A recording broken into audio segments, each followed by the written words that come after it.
chosen 7 சேனலை பார்க்கும் உங்கள் அனைவருக்கும் நம்முடைய கர்த்தரும் இரட்சகருமாகிய இயேசு கிறிஸ்துவின் நாமத்தில் வாழ்த்துக்கள். வரலாறு மீண்டும் மீண்டும் நிகழ்வதை நீங்கள் எப்போதாவது கவனித்திருக்கிறீர்களா? தற்போது உலகையே பயமுறுத்தி கொண்டிருக்கும் ஒரு பரபரப்பான செய்தியை பற்றி இன்று நாம் பேசப் போகிறோம். அமெரிக்க இராணுவம் வெனிசுவேலா நாட்டிற்குள் புகுந்து அந்த நாட்டு ஜனாதிபதியை கடத்தி கொண்டு போய்விட்டது. கேட்பதற்கு ஏதோ ஒரு ஹாலிவுட் திரைப்பட கதை போல் இருக்கிறது இல்லையா? ஆனால் இது 2026 ஜனவரியில் நடந்த உண்மை என்பது பலருக்கும் தெரியும். கடந்த காலத்தில் நடந்த உலக போர்களுக்கும் இப்போதைய சூழ்நிலைகளுக்கும் இடையில் இருக்கும் ஆச்சரியமூட்டும் ஒற்றுமைகள் என்னென்ன என்பதை பற்றி இன்று நாம் ஒரு தர்க்க ரீதியான பகுப்பாய்வை செய்வோம். இது வெறும் அரசியல் மட்டுமல்ல, நாளை உலகத்தின் எதிர்காலத்தையே மாற்றப் போகும் ஒரு விஷயம்.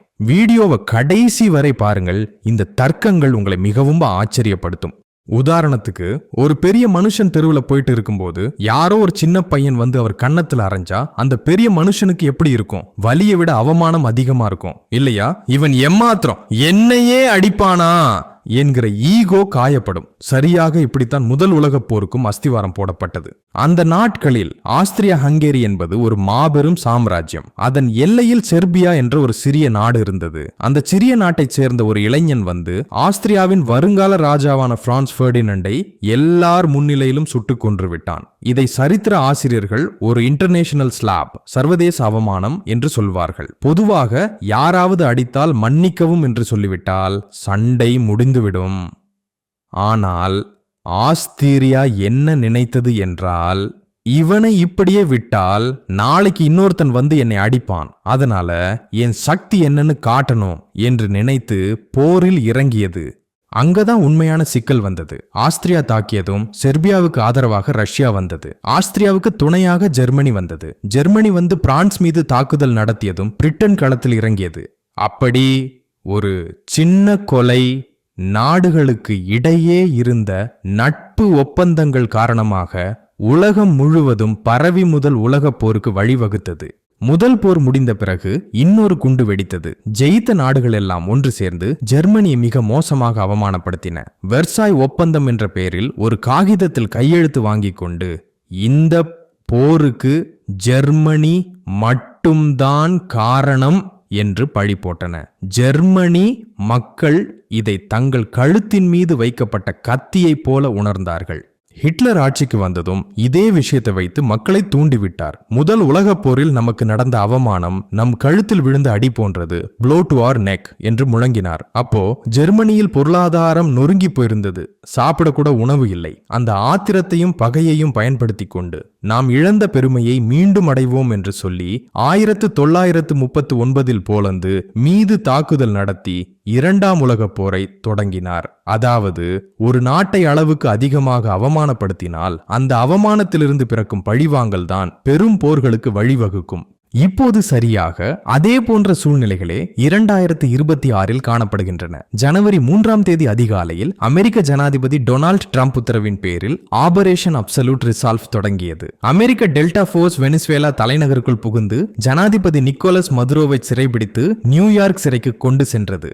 அமெரிக்காவோ இதை ஒரு சட்டப்பூர்வமான கைது என்கிறது. ஆனால் வெனிசுவேலாவும் அதன் நட்பு நாடுகளும் இதை ஒரு சர்வதேச கடத்தல் என்று அழைக்கின்றன. மதுரோ நீதிமன்றத்தில் நின்று கொண்டு நான் குற்றவாளி இல்லை, ஐப்பொழுதும் நான் தான் வெனிசுவேலாவின் ஜனாதிபதி என்று உறுதியாக சொல்கிறார். இங்கே நீங்கள் கவனிக்க வேண்டிய விஷயம் என்னவென்றால், ஒரு நாட்டின் ஜனாதிபதியை இன்னொரு நாடு இப்படி இழுத்துச் செல்வது என்பது அந்த நாட்டின் இறையாண்மையின் மீது நடத்தப்பட்ட ஒரு தாக்குதலாகும். இது 1914 ஆஸ்திரிய ராஜா கொலை செய்யப்பட்டதால் ஏற்பட்ட அவமானத்திற்கு ஏமாற்றமும் குறைந்தது அல்ல. மீண்டும் வரலாறு எப்படி திரும்புகிறது என்று பாருங்கள். அன்று கூட்டணிகள் எப்படி பிரிந்தனவோ இப்போதும் அப்படியே நடக்கிறது. ஒரு பக்கம் அமெரிக்க கூட்டணியில் கனடா, பிரிட்டன், ஐரோப்பிய ஒன்றியம் இருக்க, மறுபக்கம் ரஷ்யா, சீனா, ஈரான், கியூபா இருக்கின்றன. ரஷ்ய ஜனாதிபதி புடின் ஏற்கனவே ஒரு நாட்டின் ஜனாதிபதியை கடத்துவது சர்வதேச சட்டங்களை மீறும் செயல் என்று எச்சரிக்கை விடுத்திருக்கிறார். ரஷ்யா ஏன் இவ்வளவு கடுமையாக எதிர்வினையாற்றுகிறது? வெறும் மதுரோ மீதுள்ள அன்பினால் அல்ல. வெனிசுவேலாவில் தான் உலகிலேயே மிகப்பெரிய எண்ணெய், ஆயில் இருப்புகள் இருக்கின்றன. ஒருவேளை அமெரிக்கா வெனிசுவேலாவை தனது கட்டுப்பாட்டிற்குள் கொண்டு வந்தால் ரஷ்யா மற்றும் சீனாவின் பொருளாதார நலன்கள் பாதிக்கப்படும். அதனால்தான் இது 1914 சூழ்நிலைகள் கப்பல்களை விடவும் பயங்கரமாக இருக்கிறது. ஒருவேளை ரஷ்யா வெனிசுவேலாவுக்கு உதவியாக தனது இராணுவத்தை அனுப்பினால் அது நேரடியாக அமெரிக்காவோட போருக்கு வழிவகுக்கும். வெனிசுவேலா ஜனாதிபதியை கடத்தியதால் தொடங்கிய இந்த குழப்பம் இப்போது கடலில் நேரடியான ஒரு போர் சூழலை உருவாக்கி கொண்டிருக்கிறது. சமீபத்தில் வந்த ஒரு செய்தியை கேட்டால் நீங்கள் அதிர்ச்சி அடைவீர்கள். வெனிசுவேலாவுக்கு எண்ணெய் ஏற்றி சென்று கொண்டிருந்த ரஷ்ய கொடி பறந்த ஒரு ஆயில் டேங்கரை கைப்பற்ற அமெரிக்கா முயற்சித்தது. ரஷ்யா சம்பந்தப்பட்ட ஒரு கப்பலை அமெரிக்கா சீண்டுவது என்பது நீருபூத்த நெருப்பில் பெட்ரோலை ஊற்றுவதற்கு சமம். அமெரிக்கா அந்த கப்பலை பிடிக்க முயன்றதும் ரஷ்யா கொஞ்சமும் பின்வாங்கவில்லை. உடனடியாக மாஸ்கோ தனது சக்தி வாய்ந்த நீர்மூழ்கி கப்பல்களையும் சப்மரீன்ஸ் பிரம்மாண்டமான போர்க்கப்பல்களையும் அந்த டேங்கருக்கு மிக அருகில் நிலைநிறுத்தியது.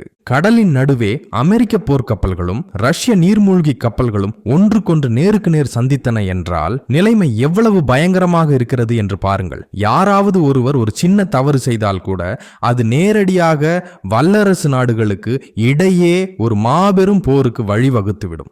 ரஷ்யா சும்மா இல்லை. அமெரிக்கா வெறும் டேங்கரை மட்டும் கைப்பற்றவில்லை, அது உலகத்தையே ஒரு போருக்குள் தள்ள முயற்சி செய்கிறது. ரஷ்யாவின் வெளியுறவுத்துறை அமைச்சகம் நேரடியாக அமெரிக்காவுக்கு ஒரு எச்சரிக்கை விடுத்தது. நீங்கள் வேண்டுமென்றே இராணுவ பதற்றங்களை அதிகரிக்கிறீர்கள். இது சர்வதேச சட்டங்களை மீறும் செயல். இது போன்ற தூண்டிவிடும் செயல்களுக்கு விரைவில் தகுந்த பதிலடி கொடுப்போம் என்று மாஸ்கோ தெளிவுபடுத்தியுள்ளது. அமெரிக்காவுக்கும் ரஷ்யாவுக்கும் இடையிலான பதற்றம் இப்போது அணு ஆயுத போரின் விளிம்புக்கே சென்றுவிட்டது. ரஷ்யாவைச் சேர்ந்த ஒரு மூத்த தலைவர் செனார்லேமேக்கர் நேரடியாக அமெரிக்கா மீது இராணுவ பழிவாங்கல் தீர்ப்போம் என்று ஒரு பரபரப்பான எச்சரிக்கையை விடுத்துள்ளார். அமெரிக்க போர்க்கப்பல்கள் மீது டார்பிடோ தாக்குதல்கள் நடத்துவோம், நிலைமை இன்னும் கைமீறி போனால் அணு ஆயுத தாக்குதல்கள் நடத்தவும் தயங்க மாட்டோம் என்று அவர் எச்சரித்தார்.